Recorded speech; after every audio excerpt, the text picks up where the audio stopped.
Pra një grup më i fuqishëm në PS arrit të realizoni këtë vrasje për të thënë që jemi ne sot dhe ne u shfarosim.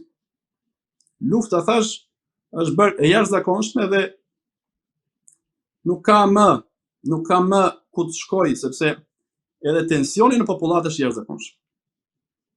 Përveç se këta kanë hallin e njëri tjetrit që mund të eliminojnë njëri tjetrin, por Shqipëria ka ardhur në një pikë ku njerëzit janë aq tensionuar sa një fije shkrepse mjafton dhe këtu shpërthen ruta civile e dytë.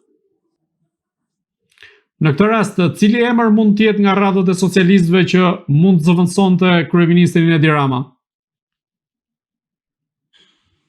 Po, shiko, thash, Erion Braçi është një person që është më partijak, është më pranë PS, sepse nuk është e rilindasit, pavarësisht se edhe ai është përfshirë në rilindje, por gjithsesi tash për ne askush nuk e meriton të jetë pasardhë si Ramës, por duhet një qeveri teknike që të përgatisë zgjedhje parakohshme. Është një pushtet i dal nga votat e vjedhura. Nuk është një pushtet i fituar me votë të ndershme. Pra zgjedhjet nuk janë njohur as nga OSBE Diri, ne i kemi denoncuar gjitha, kemi mbledhur fakte pafund, i kemi denoncuar javë pas jave, ditë pas dite, dhe në fund OSBE deklaroi që zgjedhjet janë të manipuluara. Pra, është certifikuar vjedhja, jo pushteti i Partisë Socialiste. Kështu që asnjë emër për ne nuk është adapt për të qenë kryeministër. Po sa i përket lëvizjes së kryeministrit Edi Rama për ta çuar çështjen e Belinda Ballukut në kushtetuese, si lexoni këtë veprim të kryeministrit Edi Rama? Është thjesht një përpjekje e fundit për të mbrojtur Belinda Ballukun apo do t'ja lërë topin institucioneve drejtësisë? Absolutisht jo, Rama nuk e do me Belinda Ballukun. Thjesht Rama po fiton kohë, e thash dhe më herët. Por ky është një grush shteti. Pra, nxjerr Baton Haxhiun, ky nxjerr Sokol Ballën, ish burrin e Belindës, për të thënë që po kthehemi në Republikën e Prokurorëve, ndërkohë që jo, masa është e drejtë, nuk ka asnjë shkelje ligji aty. Thjesht Rama do të bëjë një grush shteti për të mbajtur pushtetin e vet dhe po jep urdhri që urdhëroi Angela Gaçi shkon në gjykatë kushtetuese, po jep kohë Belindës që të mos revoltohet, pra unë po të ndihmoj ty, që edhe thash Belindës t'i bjeri nervi i madh që ka, të dorëzohet. Pra, kur pacienti mëson që është sëmur, e para është reagimi. Pastaj është pjesa e pranimit. Të njëjtin gjë po tenton edhe Rama, siç ka tentuar edhe me Erion Velin dhe me tjerët, po tenton edhe me Belinda Ballukun.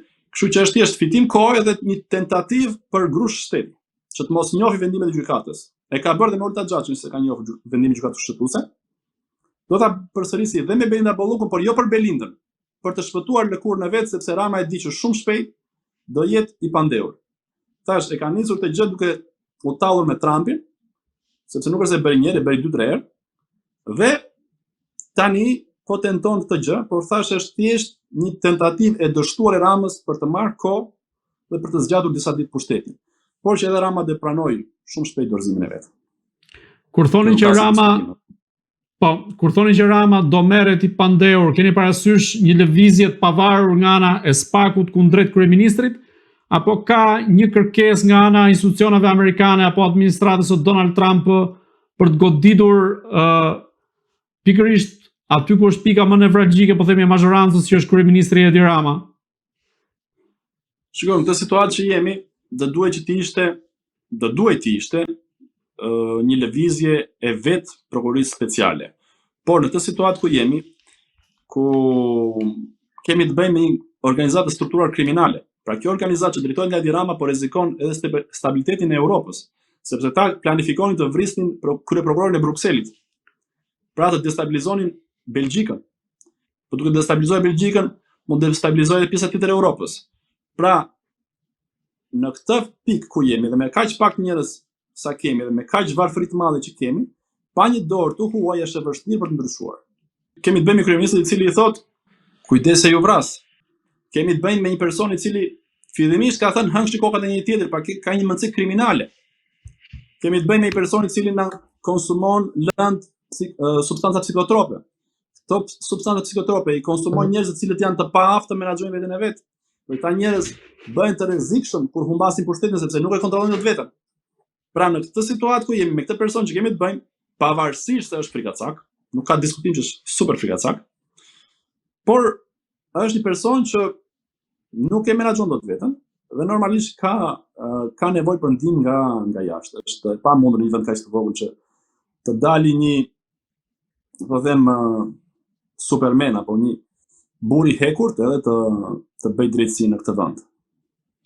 A mendoni se vendosja nën sanksione e familjes Hysa, ku njëri prej tyre, pra luftar Hysa, u takua me kryeministrin Edi Rama në zyrën e këtij të fundit dhe më pas administrata amerikane vendosi nën sanksione, duke qenë se dyshohet për bashkëpunim me kartelin Sinaloa në Meksik. Në këtë rast, a mendoni se kjo është pika fundore ku Edi Rama, po themi, e ka mbushur kupën në raport me Shtetet Bashkuara të Amerikës, përmendim këtu edhe dosjen e Charles McGonigal në korruptimin e ish agentit të FBI-s? Rama e ka mbushur kupën, domethënë që me financimi për të marrë foto me Obamën, në bindjen time, por ka bërë aq shumë krime edhe në Shtetin Amerikan, saqë nuk ka më ku të shkojë. Por agenda e zotit Trump, për fatin tonë të mirë, është agenda e dur sepse është kundër terrorizmit, është kundër narkotrafikut, është kundër komunizmit, edhe kundër soroshizmit. Pra, Rama po shkon me agenda për shkatrimin e familjes shqiptare. Dhe kjo është një politikë që shkon kundër zotit Trump. Ose asaj që thotë zoti Trump ka vetëm mami dhe babi. Pra, ka vetëm 2 gjini, thotë zoti Trump, ndërkohë që Rama thotë janë 72 gjini. Zoti Trump thotë të luftojmë narkotrafikun dhe po i çon në ndecën edhe luftaniet Venezuelës për të arrestuar Maduron. Zoti Trump po thotë do luftojmë narkotrafikun, ndërkohë që Rama është bërë kreu i trafikut, i narkotrafikut. I ka dhënë gjithë portin e Durrësit organizatave kriminale. Nuk ka asnjë organizatë kriminale të ketë portin e vet. Është në Shqipëri kjo gjë. I dha kazino luftar Hysës dhe si del të i bën avokatin, thotë që si thotë ngeli Sinaloa për të pastruar parat me një hotel me 100 dhoma, me më pak se 100 dhoma, po jo, nuk është e hoteli, nuk është e dhomat. Është e kazinoja që mund të pastrosh edhe 1 milion, 2 milion euro në natë. Mund të pastrosh 30 milion, 50 milion euro në muaj. Mund të pastrosh 100 apo 200 milion euro në vit. Sepse do i thuash organeve tatimeve apo organeve legislatuese që erdhën dikush, disa njerëz nga emigracioni, luajtën shumë të mëdha parash këtu, dhe ja ku janë fitimet. Pra, ky ka bërë avokatin. Nga ana tjetër, luftar Hysa tha vajta për një libër, Rama tha erdhi për kazino. Kur 2 njerëz për një takim kanë versione të ndryshme, prokuroria duhet i marrë pandehur ta njerëz. Por që me kaq burime sa ka spaku, një pjesë janë të kontrolluar gjithë nga Rama, një pjesë janë të kontrolluar nga Rama. Po vjen gradualisht kjo punë, por që gjithsesi thash fundi i Ramës është shumë pranë. Domethënë nuk e mbus jashtë, por ndoshta s'ka pas pranverë me 2026-s. Erges, dhe i pyetje fundit, çfarë pritet të ndodh me protestat e opozitës që ditën e hënë rinisin sërish? Opozita do të vendoset para kryeministrisë apo thjesht do të jenë protesta një herë në javë? Është deklaruar që do të jetë e njëjta skenar me protestat e bashkia. Pra çdo javë, ditën e hënë do të jetë foltore para kryeministrisë në bulevard deri në dorëzimin e Ramës dhe të Ballukut. Po Balluku e mori rrugën, shumë shpejt do shkojë Rama pasaj. Zoti Berisha ka më shumë eksperiencë dhe ka parashikuar një kohë pak më të gjatë, por thash siç e shohim sot, situata po i precipiton Ramës shumë shpejt dhe ndoshta fundi i Ramës do jetë më i afërt nga ç'kishte parashikuar zoti Berisha.